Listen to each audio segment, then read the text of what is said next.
Captain Jake Morrison stood on the bridge of the TDF Horizon, watching the stars through the main window. The year was 2387, and humans had built homes on 12 different star systems. For 20 years, they had lived in peace with 3 alien races. The reptilian Kethvar were traders who sold rare metals. The crystal-like Zephyrians shared knowledge about energy sources. The insect-like Hive Collective helped with building projects across human space. Everything seemed perfect in the galaxy. Lisa Hayes worked at her navigation station, checking the ship's route through space. She had been Jake's navigator for 5 years and knew every star system in human territory. Ben Carter was down in the engine room making sure their fusion drives ran smoothly.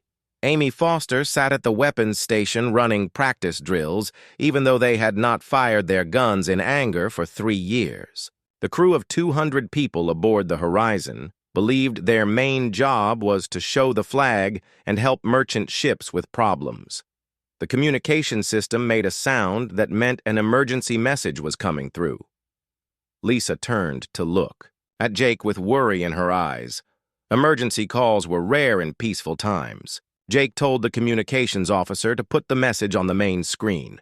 The face of a man appeared, but the image kept breaking up with static. Burns covered half his face, and smoke filled the air behind him. The man spoke in a voice full of pain. He said he was Commander Rick Stone from New Phoenix Colony. He told them that aliens were attacking the planet. He said they were using weapons that set the air itself on fire.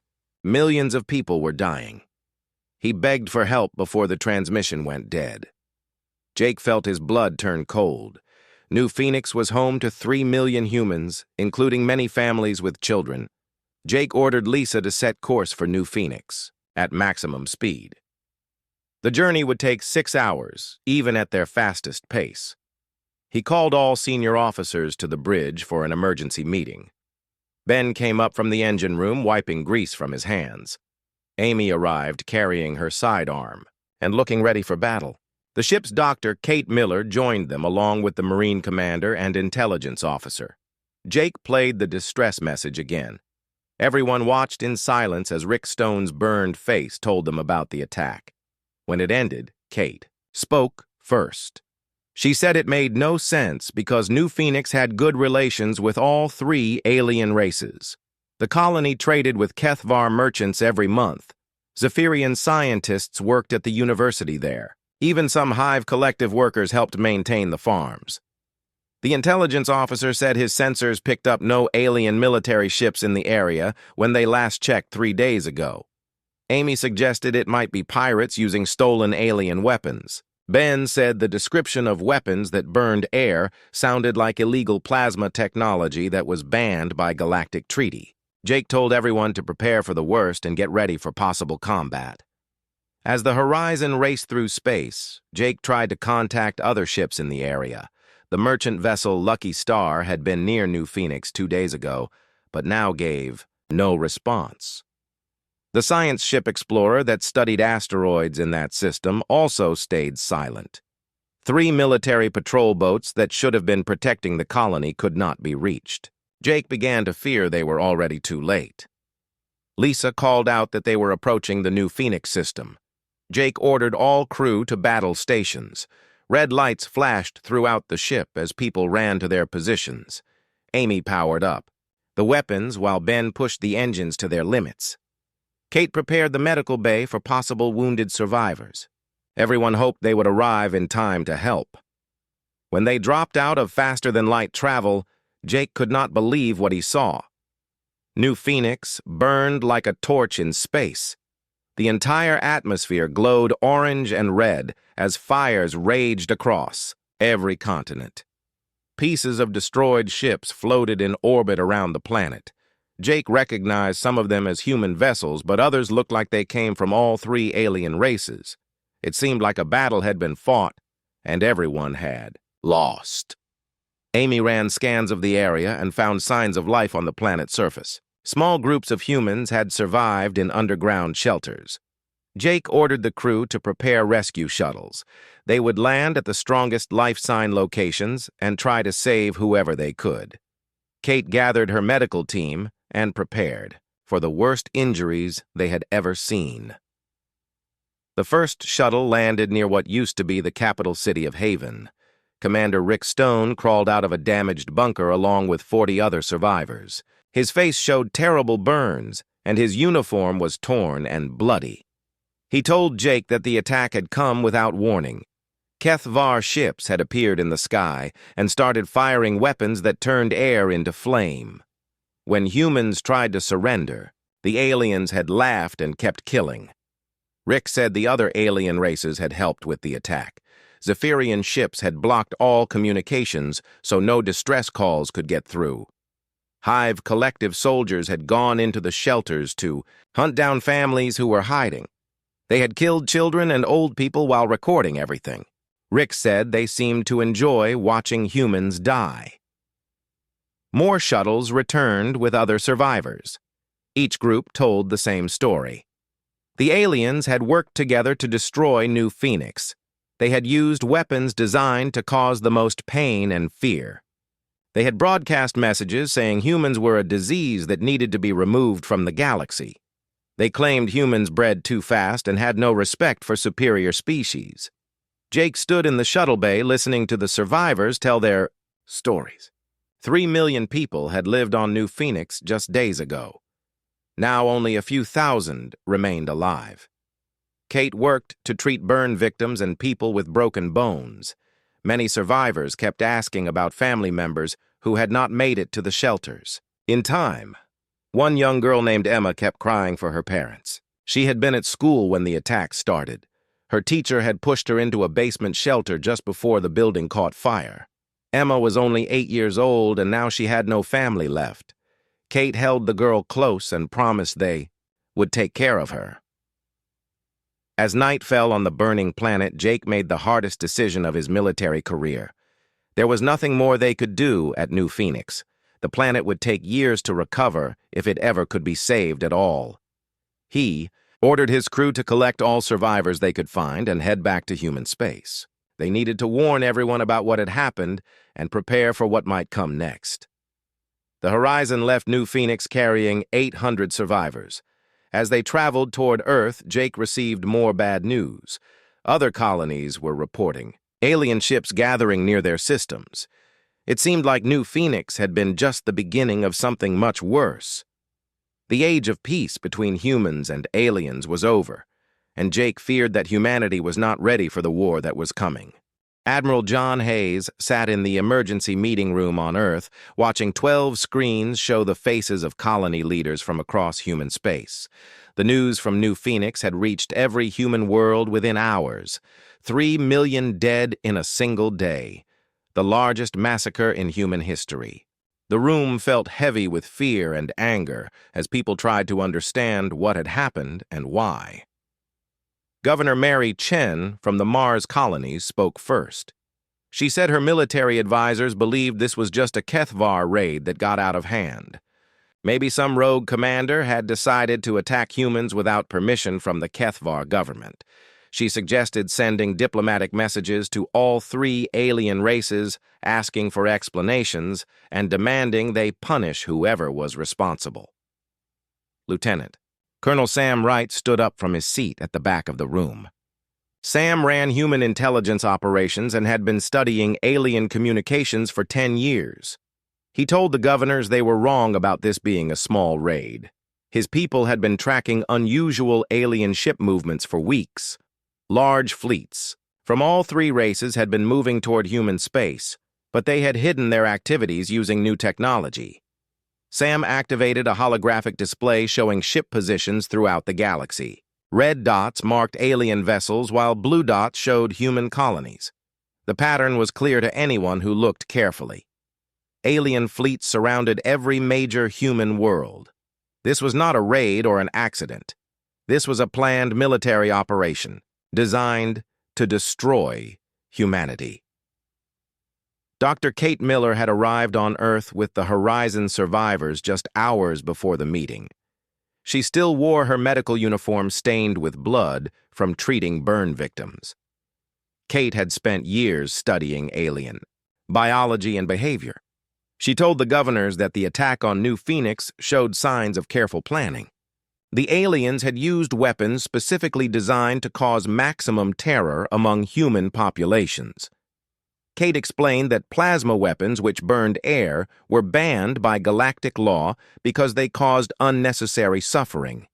The aliens had built these weapons in secret, knowing they would use them against humans.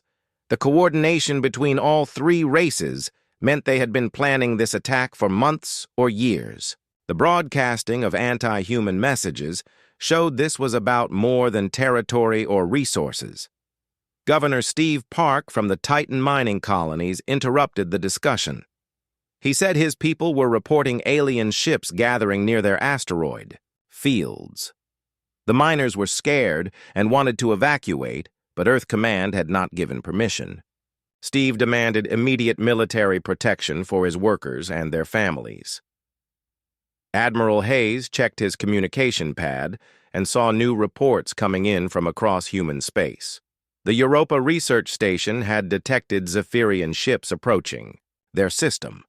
The agricultural worlds near Alpha Centauri reported Hive Collective scouts watching their farms. The pattern was spreading as more alien forces moved toward human territories. Sam Wright presented intelligence gathered from intercepted alien communications. His team had broken some of their military codes months ago, but had not understood the meaning until now. The aliens had been sharing information about human populations, military strength, and economic resources. They had mapped every human world and identified the best targets for maximum damage. The intercepted messages revealed something even more disturbing. The aliens did not see this as a war between equals. They considered humans to be an inferior species that reproduced too quickly and consumed too many resources. The three alien races had decided that humans were a threat to galactic stability and needed to be eliminated or reduced to a much smaller population. Kate Miller felt sick as she listened to translations of alien communications. They talked about humans the way people might discuss removing an insect infestation. There was no respect for human life or culture. The aliens saw the murder of 3 million people on New Phoenix as a good start to solving what they called the human problem. Governor Lisa Parker from the Outer Rim colonies asked what options humanity had for defending itself. The Terran Defense Fleet had 50 major warships and several hundred smaller vessels. That seemed like a lot until compared to the combined alien fleets, which numbered in the thousands. Human technology was roughly equal to what the aliens possessed, but they were badly outnumbered. Admiral Hayes pulled up military assessments showing human defensive capabilities. The core worlds around Earth had the strongest protection with orbital defense platforms and large military bases. The outer colonies were much more vulnerable with only small patrol boats and local militias for protection. If the aliens attacked, in force most human settlements would not be able to resist for long. Sam Wright interrupted with urgent news from his intelligence network. Alien forces had struck 3 human mining stations in the past hour. The attacks followed the same pattern as New Phoenix with plasma weapons that turned air into fire. The stations were completely destroyed, with no survivors found. The total death count was now over 200,000 humans killed in less than 2 days. The room erupted in angry voices as governors demanded immediate action. Some called for diplomatic efforts, while others wanted full military mobilization. Governor Chen still believed negotiations might work if humans offered the aliens something they wanted. Governor Park said his miners were ready to fight rather than wait to be slaughtered like sheep. Dr. Miller spoke over the arguments with new information from her analysis of alien behavior. She had studied the recordings from New Phoenix and noticed something important. The aliens had been filming the destruction and broadcasting it to their home worlds.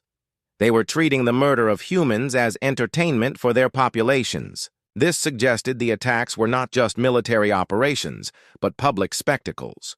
Admiral Hayes made the decision that would change human history.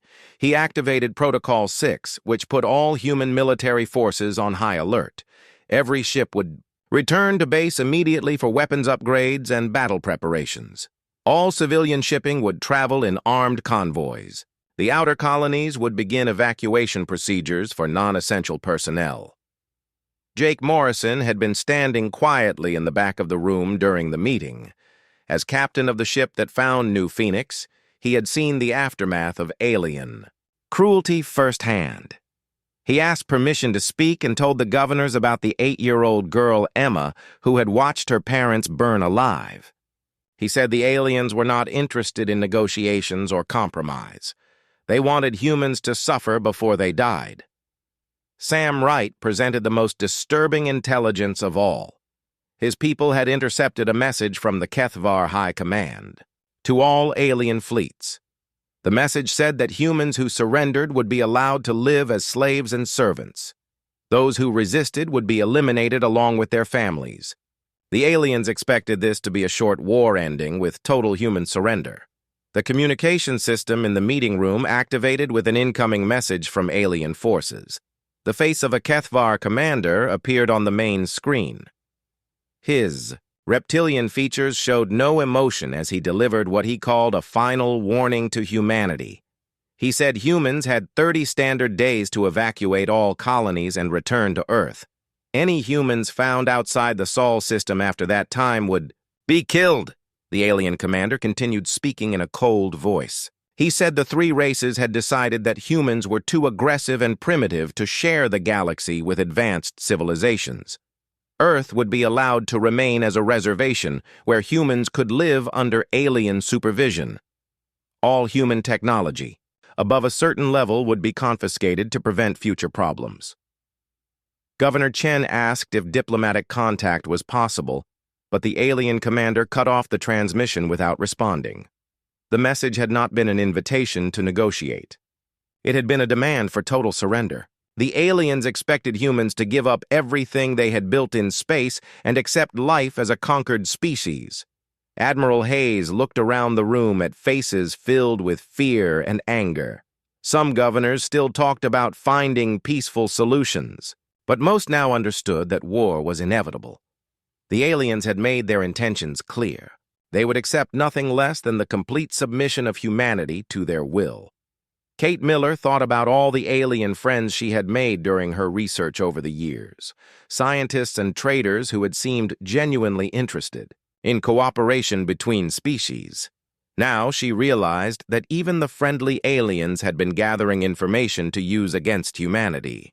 The betrayal felt personal and made her angry in ways she had never experienced before. As the meeting ended, Admiral Hayes gave orders that would mobilize every human world for total war. The age of cooperation and trust was over. Humanity would either fight for their freedom or accept slavery under alien masters. Looking at the faces of the colony leaders, Hayes knew which choice they would make. The aliens had wanted war, and now they would get more war than they ever expected. The alien armada arrived at the edge of human space exactly 30 days after their ultimatum. Admiral John Hayes watched from Earth Command as thousands of ships appeared on long-range sensors. The combined fleets of the Kethvar, Zephyrians, and Hive Collective formed the largest military force ever assembled in the galaxy. They had come to finish what they started at New Phoenix.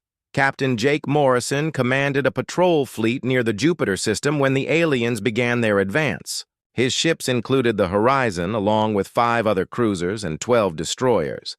Against the massive alien force, they seemed tiny and helpless. Jake received orders to fall back toward Earth, but to gather intelligence about alien capabilities along the way.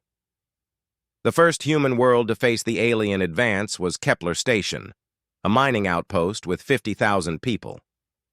Colonel Sam Wright had evacuated most civilians, but left behind a small garrison to slow down the alien attack. The defense lasted less than 6 hours. When it ended, the aliens broadcast video of their victory to every human world as a warning of what was coming.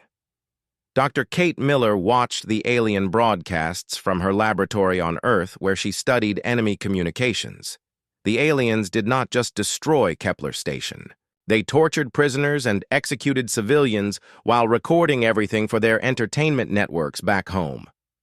Kate realized the aliens were not just trying to conquer humanity, they were trying to break human will to resist through terror. The alien commander who had delivered the surrender ultimatum appeared on broadcasts throughout human space. Ambassador Vorthak of the Kethvar spoke in his cold reptilian voice about human inferiority and the need for proper order in the galaxy. He said humans who accepted slavery would be treated well, but those who fought back would watch their families die slowly and painfully. Jake Morrison's fleet reached the outer edge of the Sol system as alien forces surrounded Earth and its colonies. The enemy had more than 3,000 warships plus countless support vessels. Human forces numbered less than 200 major ships. The mathematics of the situation were clear to everyone. Humanity was outnumbered 15-1 by enemies with equal or better technology. Colonel Sam Wright coordinated the defense of Europa Research Station, where humanity's best scientists worked on advanced weapons projects. The station housed 20,000 researchers and their families. Sam had been ordered to hold the position as long as possible to give the scientists time to complete their work on something called Project Reaper. The aliens did not attack immediately after surrounding human space. Instead, they broadcast more propaganda designed to convince humans that resistance was hopeless.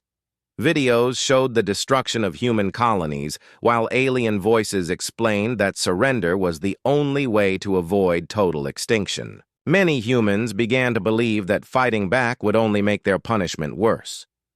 Dr. Kate Miller worked with physicist Dr. Ray Cooper and weapons designer Linda Parker on Project Reaper.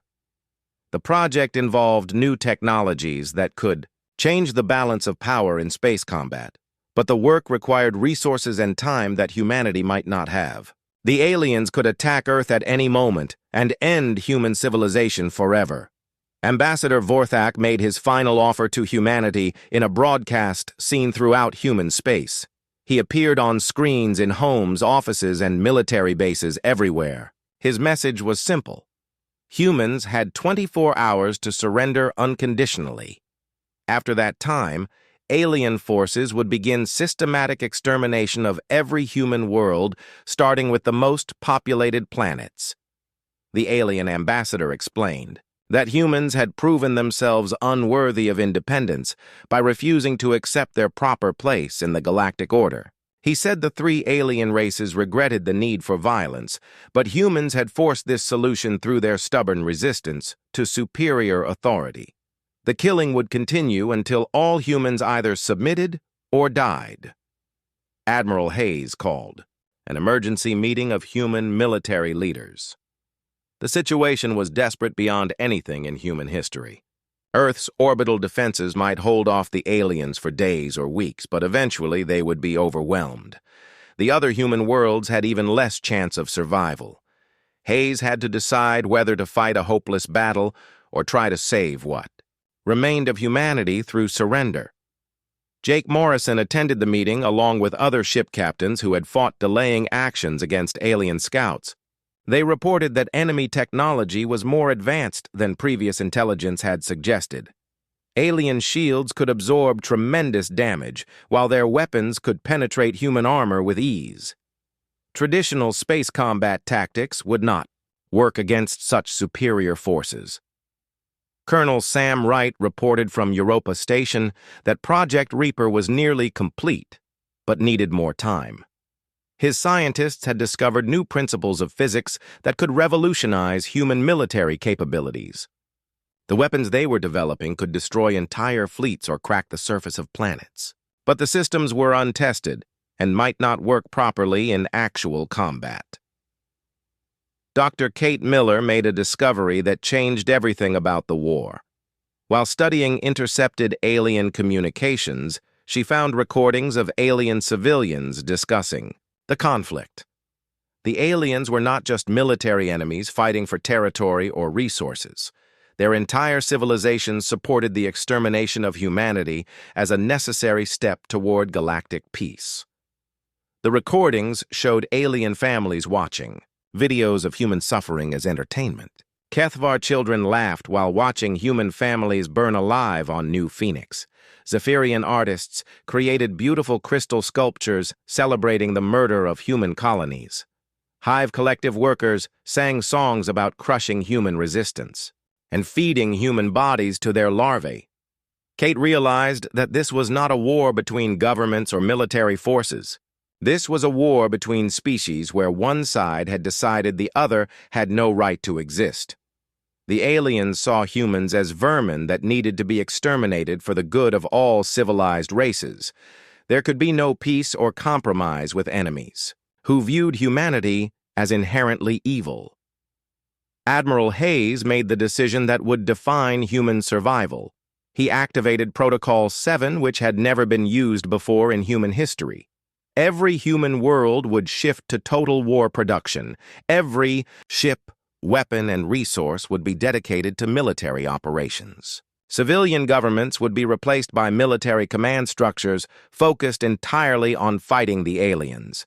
The transformation of human society happened within hours as Protocol 7 took effect. Factories that made consumer goods switched to producing weapons and ammunition. Civilian ships were converted into military transports or armed with improvised weapons. Schools became training centers for soldiers, while universities worked on military research projects. Jake Morrison received new orders to take his fleet and raid alien supply lines behind their main force. The mission was essentially suicide, but might buy Earth more time to complete Project Reaper. Jake accepted the orders knowing that his crews would probably not survive, but their sacrifice might save millions of other humans. Colonel Sam Wright watched alien forces surround Europa station as his scientists worked desperately to finish their research. The aliens had decided to capture the station rather than destroy it because they wanted to steal human technology for their own use. Sam prepared his Marines for a final battle that would determine whether humanity had any hope of survival. Dr. Kate Miller and her team activated the first Reaper weapons just as alien forces began their assault on the inner solar system. The weapons worked better than anyone had dared to hope.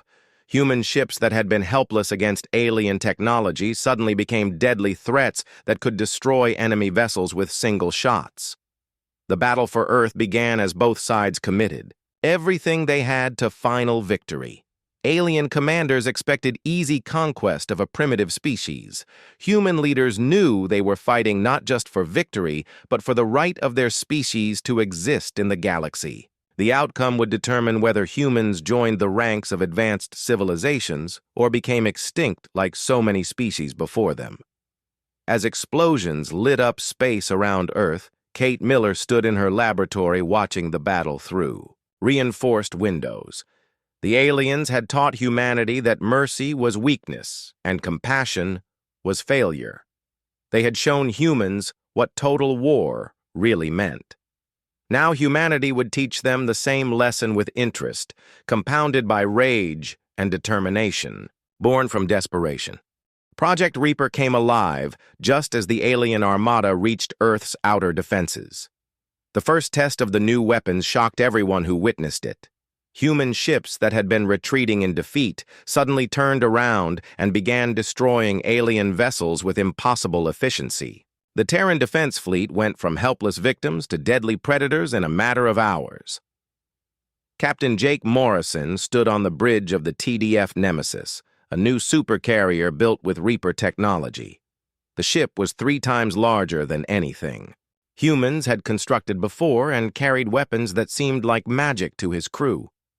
Lisa Hayes worked at a navigation station that could plot courses through dimensions the aliens had never discovered.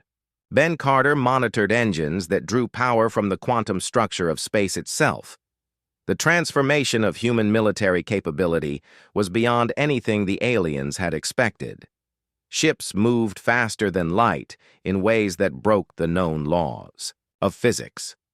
Weapons fired beams that ignored alien shields and tore through their strongest armor. Human soldiers wore suits that made them stronger and faster than any living creature in the galaxy.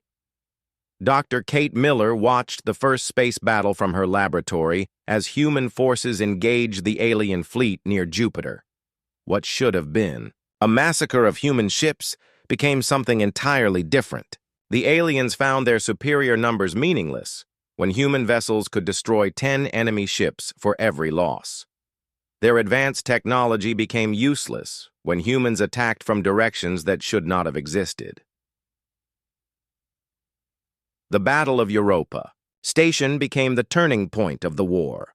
Colonel Sam Wright's Marines held the research facility against overwhelming alien forces, while the last Reaper systems came online.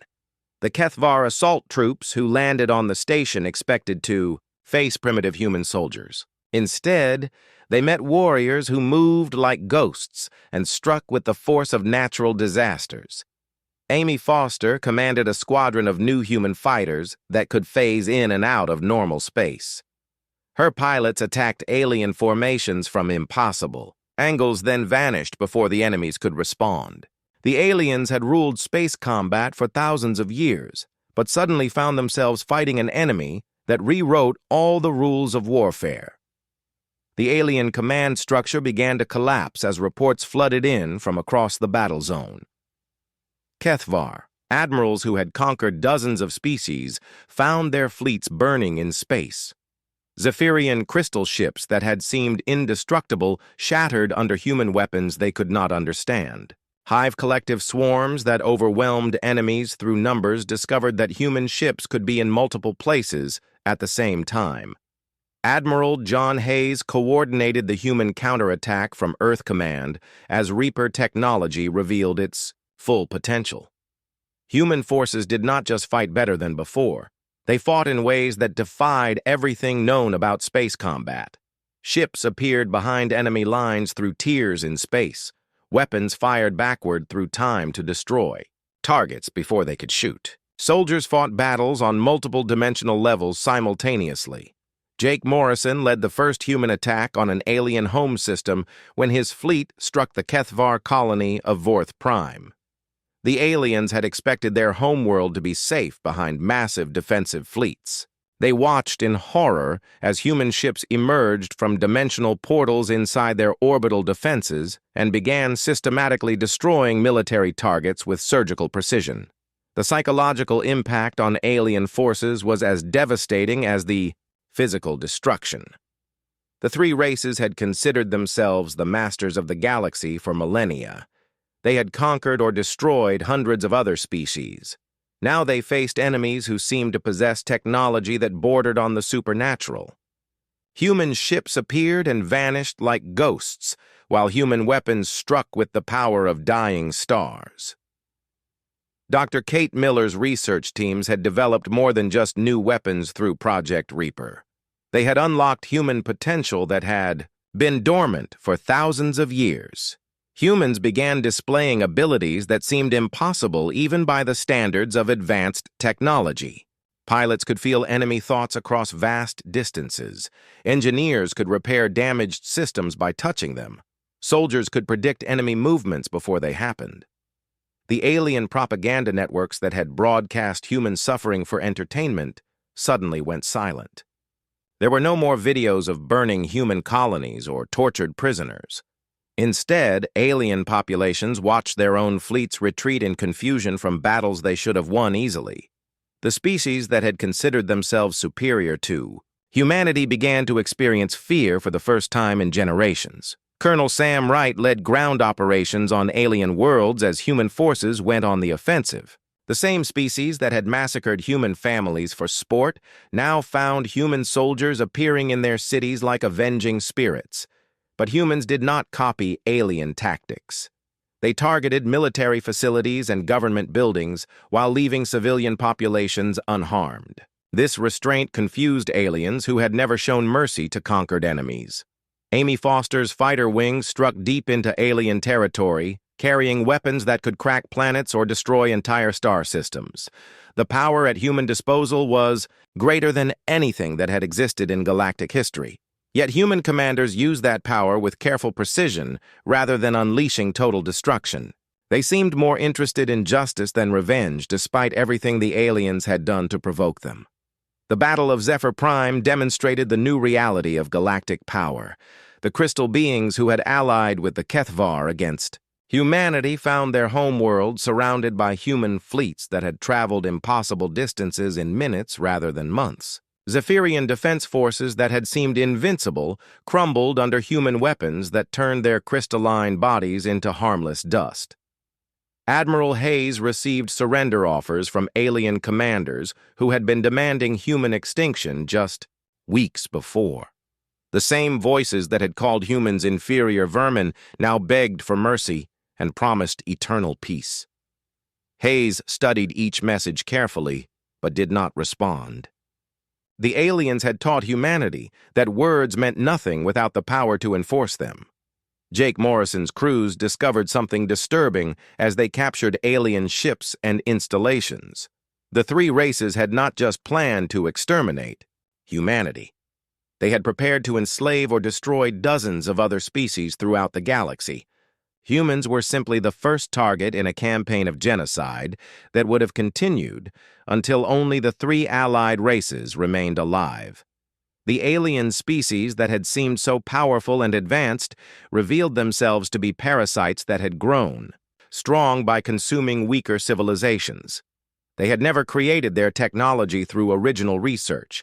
They had stolen everything from the species they conquered, then erased all traces of their victims from galactic history. Humanity was supposed to be just another forgotten meal for their endless appetite. Dr. Kate Miller made the most important discovery of the war when her teams analyzed captured alien databanks. The three races had been working together for thousands of years to eliminate any species that showed potential for rapid advancement. They feared competition and had developed techniques for identifying dangerous civilizations before they could become threats. Humanity had been marked for destruction the moment human ships left the Sol system because humans adapted too quickly and learned too fast. The aliens had seen human potential for technological advancement and decided to eliminate the threat before it fully developed. Their attack had been intended as preventive genocide against a species that might someday challenge their dominance. The irony was perfect and terrible. By attacking humanity, the aliens had forced the exact development they feared most. Human technology had advanced centuries in a matter of months under the pressure of total war. The species the aliens had tried to destroy in its infancy had become the most powerful force in galactic history. As human fleets swept across alien space, liberating enslaved species and destroying military targets, one message went out to every world in the galaxy. Admiral Hayes broadcast from Earth to announce the new reality to all civilizations. Humanity had not sought war or conquest, but had been forced to defend themselves against extinction. Now they would ensure that no species ever again faced the choice between slavery and death. The galaxy belonged to those who understood that true strength came not from the ability to destroy the weak, but from the wisdom to protect them. The aliens had taught humanity the cost of showing mercy to merciless enemies. Now humanity would teach the galaxy what justice looked like when enforced by beings who had learned to be both compassionate and terrible. The human war machine achieved what had seemed impossible just months before. Alien forces that had surrounded Earth in overwhelming numbers now retreated toward their home systems with human fleets in pursuit. The species that had demanded human extinction found themselves fighting desperately for their own survival against enemies they had created through their cruelty and arrogance. Admiral John Hayes personally led the assault fleet that approached Kethvar Prime, the reptilian homeworld, where the genocide had been planned. The planet that had celebrated the burning of New Phoenix now watched human ships emerge from impossible angles of space like manifestations of cosmic justice. The same military leaders who had laughed while torturing human families now sent desperate messages begging for mercy. Captain Jake Morrison commanded the strike force that reached the Zephyrian crystal worlds deep in the galactic core. The beings of living crystal who had blocked human distress calls during the massacres. found their beautiful cities surrounded by human vessels carrying weapons that could shatter entire planets. The artists who had created sculptures celebrating human suffering now created monuments to their own fear.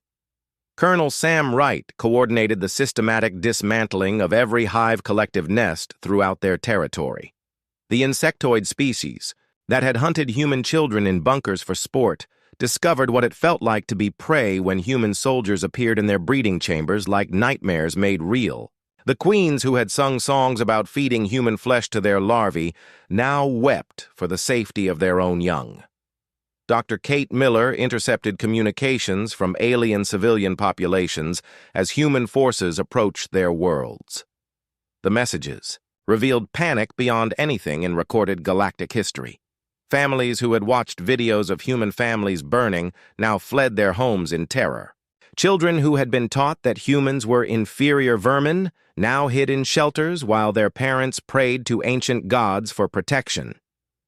The first formal surrender offer came from Ambassador Vorthak himself, the same Kethvar who had demanded total human submission just months before.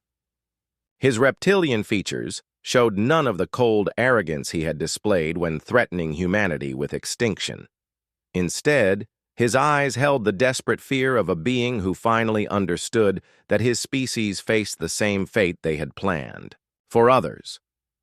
Vorthak appeared on communication screens throughout human space, offering everything the aliens had previously demanded from humanity. The Kethvar would withdraw to their home system and never leave it again.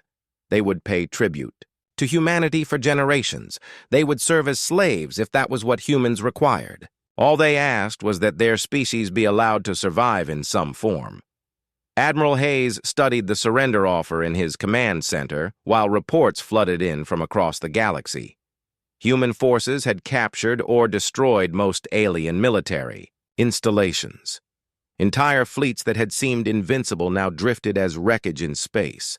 The three species that had ruled the galaxy for millennia found their power broken and their territories occupied by the humans they had tried to exterminate. The Zephyrian High Crystal sent similar messages of submission. The being of pure energy that had coordinated the blockade of human communications now offered to share all crystalline technology with humanity in exchange for survival. The High Crystal promised that Zephyrians would serve human interests faithfully and never again threaten any organic species. The Hive Queen Supreme transmitted her surrender through quantum networks that connected every member of her species. The collective consciousness that had planned systematic torture of human prisoners now begged forgiveness and offered to sacrifice entire generations of her offspring if that would satisfy human justice. The voice that had once called humans a pest species now called them the rightful rulers of the galaxy. Jake Morrison stood on the bridge of the Nemesis watching alien worlds burn in the distance. Not the total destruction that aliens had planned for humanity, but the careful elimination of military targets and government facilities. Human forces showed the restraint that their enemies had never possessed. They could have turned every alien world into burning wastelands like New Phoenix, but chose to limit their vengeance to those who deserved it. Dr. Kate Miller felt torn as she listened to recordings of alien civilians crying for their children. These were families and innocents who had nothing to do with the decisions that led to genocide. For a moment, she remembered her years of peaceful cooperation with alien scientists and wondered if mercy might be possible even after everything that had happened. Then she played the recordings from New Phoenix again. Human children calling for parents who would never answer. Families burned alive while aliens recorded their deaths for entertainment. 3 million innocent people murdered because one species believed itself superior to another. The aliens had written the rules for this war, and now they would live by those same rules. Colonel Sam Wright reported from the captured Hive homeworld that human forces had discovered the full extent of alien crimes against other species. The databanks contained records of hundreds of civilizations that had been systematically exterminated over thousands of years. Each extinction had been carefully planned and executed with the same cruelty shown to humanity. The aliens had not. just been enemies of humanity. They had been enemies of all life that did not match their vision of proper galactic order. Species had been destroyed for growing too fast, learning too quickly, or simply existing in territories the three races wanted for themselves. The galaxy was littered with dead worlds that had once hosted civilizations as advanced as Earth. Amy. Foster led fighter squadrons through the wreckage of alien fleets while her pilots searched for survivors. They found alien soldiers floating in damaged ships, wounded and afraid. The same beings who had shown no mercy to human prisoners now looked to human pilots with hope that they might receive the compassion they had never given others. Admiral Hayes made the decision that would reshape galactic civilization. Standing. Before communication arrays that reached every world in known space, he delivered humanity's final judgment on the three species that had sought their extinction. His words would be remembered for generations as the moment when mercy died and justice was born. Hayes spoke without anger or hatred in his voice. He explained that humanity had never wanted war or conquest, but had been forced to defend themselves against total extermination. The three alien races had chosen to make this a war of species rather than nations. They had demanded that one side completely destroy the other. Humanity would honor that choice. The alien species would not be exterminated as they had planned, for humanity. That would make humans no better than their enemies. Instead, they would be reduced to their home systems under permanent human supervision. Their military forces would be completely disbanded. Their technology would be confiscated. Their governments would be replaced by human administrators who would ensure they never again threatened any species. The aliens who had called humans inferior would spend the rest of their existence proving their loyalty to the species they had tried to destroy. They would work to repair the damage they had caused across the galaxy. They would help rebuild the civilizations they had destroyed. Most importantly, they would serve as an eternal reminder of what happened to species that chose genocide over coexistence. Jake Morrison received new orders to establish human military bases throughout former alien territory. The galaxy that had been ruled by three species for millennia would now be protected by the humans who had refused to accept extinction. Every world that had suffered under alien oppression would be free to develop according to its own nature, rather than alien expectations. Dr. Kate Miller began the long process of documenting alien crimes for the historical record. Future generations needed to understand exactly what had led to this moment. They needed to know that humanity had not chosen to become galactic rulers, but had been forced into that role by enemies who would accept nothing less than total victory. The war ended not with a peace treaty, but with unconditional surrender. The three species that had planned human extinction found themselves completely dependent on human mercy for their continued existence. The beings who had called humans vermin now looked to humanity as their only hope for survival in a galaxy they no longer controlled. Years later, historians would debate whether humanity had been too harsh or too merciful in victory. The aliens lived, but as subjects rather than equals.